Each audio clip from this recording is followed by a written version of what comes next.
Tomato fish बनाने के लिए मैंने फिश के 2 टुकड़े लिए हैं, जिनको मैंने 15 मिनट के लिए नमक और हल्दी लगा करके मैरिनेट कर लिया है।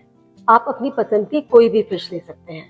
चलिए अब इनको छोटे टुकड़ों में काटते हैं। देखिए मैंने पैन में थोड़ा सा तेल डाला है जो अच्छे से गर्म हो गया है। अब मैं इस फिश को इसमें डालूंगी और इसको सिर्फ 2 मिनट के लिए दोनों तरफ से स्टर फ्राई करूंगी। अब हम इसको निकाल लेते हैं। फिश की ग्रेवी बनाने के लिए मैंने ये लहसुन, अदरक, थोड़ा सा प्याज, 2 टमाटर, 2 सूखी लाल मिर्च और थोड़ा सा जीरा लिया है। चलिए इनको मिक्सी में ग्राइंड करते हैं, लेकिन इनको हम दरदरा पीसेंगे। ग्रेवी बनाने के लिए अब मैं इसमें थोड़े सरसों और जीरे का तड़का लगाऊंगी। फिर इमीडिएटली ये करी पत्ता डालूंगी, 2 हरी मिर्ची, थोड़ी सी हल्दी, थोड़ी सी देगी मिर्च और इमीडिएटली मैं इसमें ये प्यूरी डाल दूंगी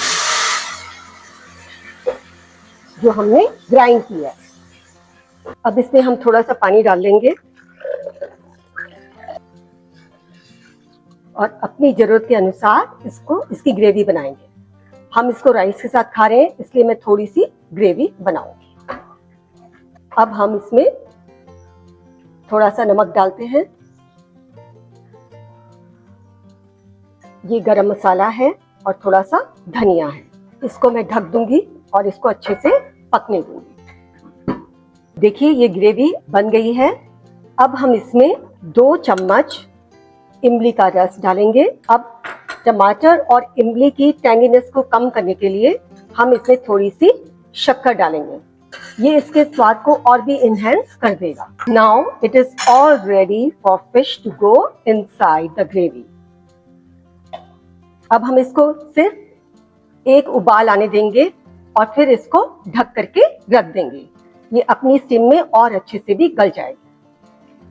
देखिए ये फिश अब बिल्कुल अच्छे से पक गई है और ये बिल्कुल खाने के लिए तैयार है। चलिए स्टीम राइस के साथ में हम इसको अच्छे से एंजॉय करते हैं। Let's taste it.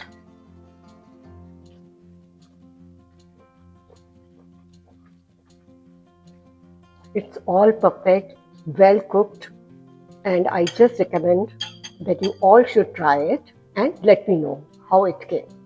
Thank you so much.